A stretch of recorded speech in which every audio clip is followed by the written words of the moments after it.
So here's an example. I put down over 2 slides because it's so big. And you have a handout to help you follow along because I don't know if people in the back can actually read this. So the purpose of this chart is for me to go over a lot of the backstory of creation and the universe in order to create the context to really understand what's going on right now.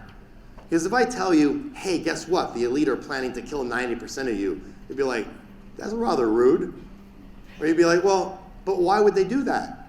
And then I say, well, it's because it's the agenda of the Nebu Gray aliens who control this planet. And that brings the question, well, okay, well, I really need to know some backstory here because there's obviously a lot going on they never told me about. And you'd be 100% correct in that regard. And again, if someone doesn't believe in aliens or extraterrestrials, we have to keep in mind a few things. The elite who are in charge of this planet, they believe in all this, whether you do or not, and they're acting as if it is correct. As a matter of fact, NASA has a lot of laws on the books governing your contact with extraterrestrials. They're actually reprinted in the back of The Last Harvest.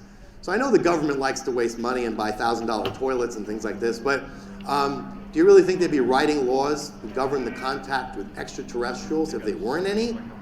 It goes on and on. As a matter of fact, the other 3 weeks ago in Congress, a congresswoman testified in front of everyone. She was former military. She says, yes, extraterrestrials exist. I've seen the bodies. I've seen the craft. This is one of your Congress people. So what, you think she's delusional? No, more and more comes out. When I was a child and I went to the Hayden Planetarium in New York City, the announcer of the star show on the ceiling would say, and of course, we are the only intelligent life in the universe. How could you even think there's anything else? And blah, blah, blah. And I'm sitting there as a kid going, it doesn't really quite make sense. This is a big universe. I'm sure there's somebody else out there. It can't just be us.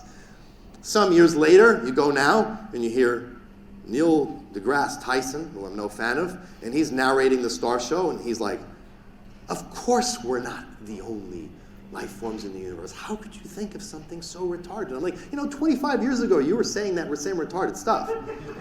So we're here.